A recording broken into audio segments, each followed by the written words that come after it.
जय हिंद दोस्तों। आज से करोड़ों साल पहले हमारी पृथ्वी पर डायनासोरों का राज हुआ करता था।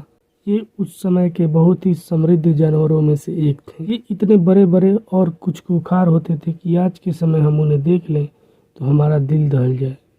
डायनासोर शब्द का प्रयोग सर रिचर्ड ओवर ने 1842 में की थी। डायनासोर भी कई प्रकार के हुआ करते थे।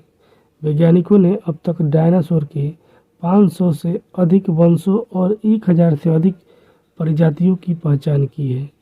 इनका अवशेष पृथ्वी के हर महाद्वीप से मिलता है। यहाँ तक कि अंटार्कटिका पर से भी इनका अवशेष मिला है। आप लोगों को शायद जानकर हैरानी हुई कि सभी डायनासोर मांसाहारी नहीं होते थे। कुछ डायनासोर की प्रजातियाँ शाकाहारी भी मानी जाती है। आपको शायद यह भी जानकर हैरानी हुई कि सभी डायनासोरों का आकार बड़ा नहीं होता था। कुछ डायनासोर मानव के आकार के तो कुछ डायनासोर मानव से भी छोटे होते थे। छोटे डायनासोर ज़्यादातर मांसाहारी और बड़े डायनासोर ज़्यादातर शाकाहारी होते थे। वैज्ञानिकों की रिसर्च के दौरान जो डायनासोर की हड्डी मिली थी वो आज से लगभग 230 से 240 मिलियन ईयर पुरानी थी। ये अफ्रीका से मिली। डायनासोर के बारे में हमें और अच्छे से जानने के लिए हमें आज से लगभग 240 मिलियन ईयर पीछे जाना होगा। तो चलिए चलते हैं आज से 240 मिलियन ईयर पीछे।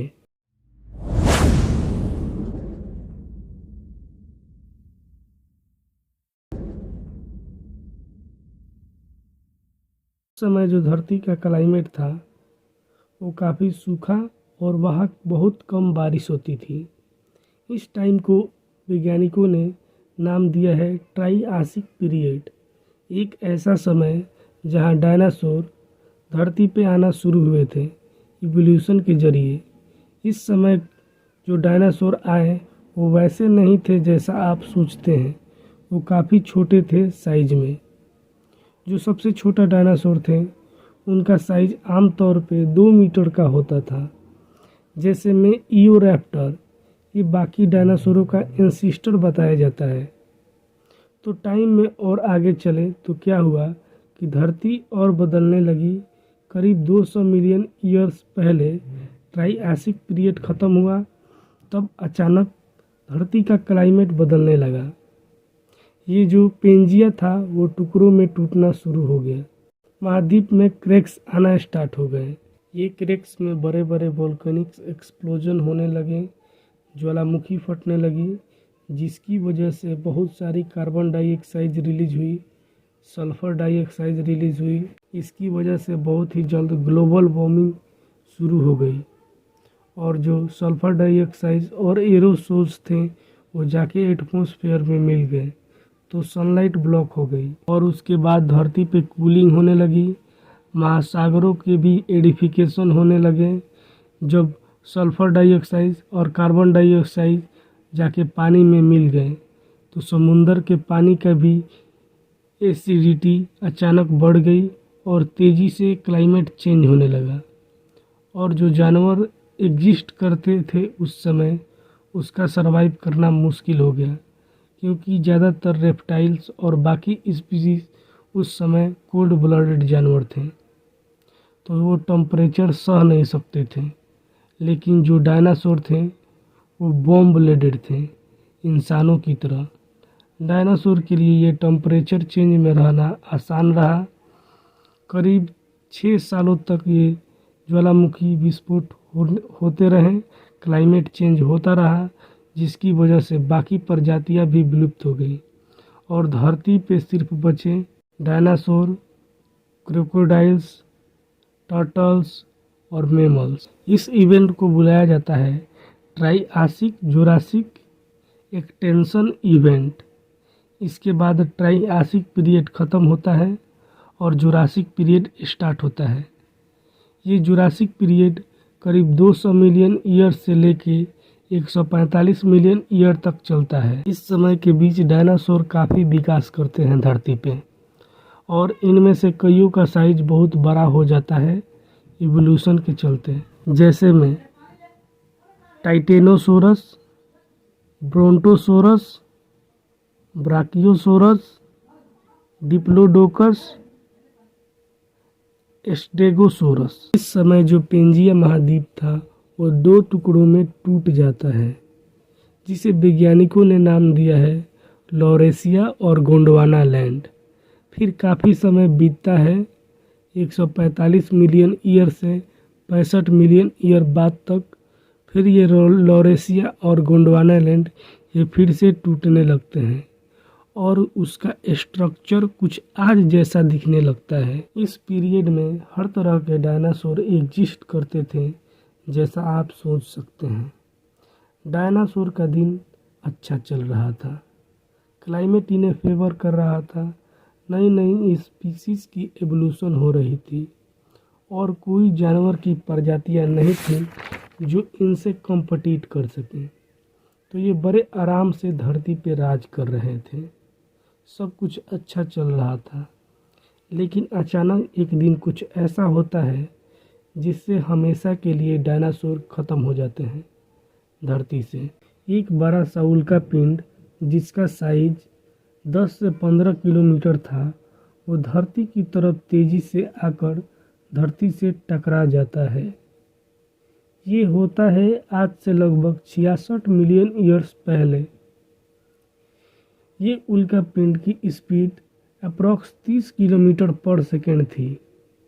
ये उल्का पिंड धरती के मैक्सिको के युकान पेनिनसुला से जाकर टकरा जाता है। टकराने से वहाँ के डस्ट पार्टिकल सब हवा में उड़ जाते हैं और वहाँ एक बड़ा सा गड्ढा बन जाता है 180 किलोमीटर डायमीटर में। इसके टकराने से इतनी बड़ी एनर्जी रिलीज होती है जिसे हम कंपेयर करें हिरोशिमा और नागासाकी के एटॉमिक परमाणु बम से, तो उससे 1 बिलियन गुना ज़्यादा एनर्जी रिलीज हुई थी। ये इतना बड़ा धमाका है कि इसके आसपास जो भी कुछ था वो पलक झपकते ख़त्म हो जाता है।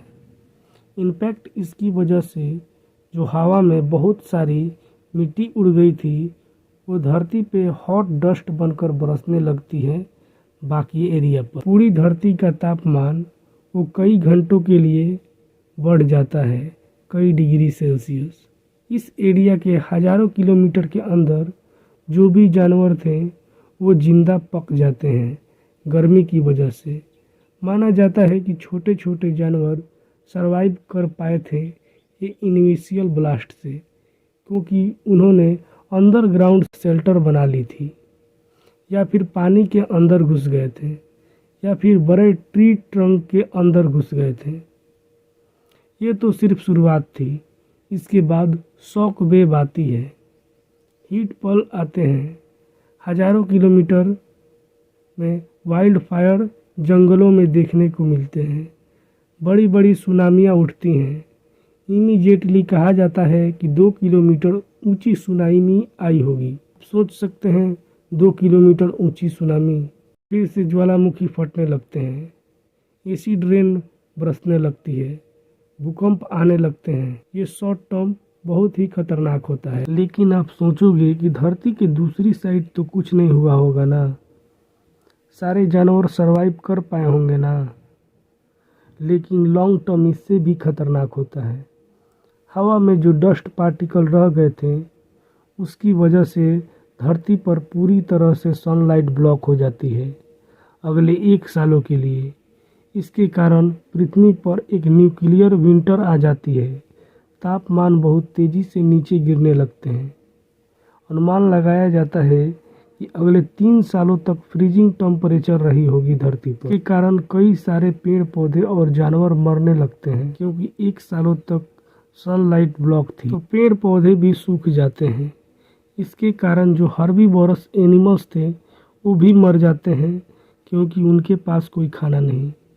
उनके चलते कार्निवोरस जो एनिमल थे वो भी मर जाते हैं, क्योंकि उनके पास भी कोई खाना नहीं। एक चेन रिएक्शन होता है वहाँ पर। इकलौते जानवर जो बच पाए थे ये कॉन्क्वेंसिस से, वो छोटे ओमनीवोरस जानवर थे, जैसे मैमल्स, छिपकलियाँ, टर्टल्स और कुछ चिड़िया, यही बच पाए थे ये इतने बड़े ब्लास्ट से। वीडियो अच्छी लगी तो वीडियो को लाइक करें, चैनल पर नए हैं तो चैनल को सब्सक्राइब करें। मिलते हैं अगली वीडियो में, तब तक के लिए जय हिंद।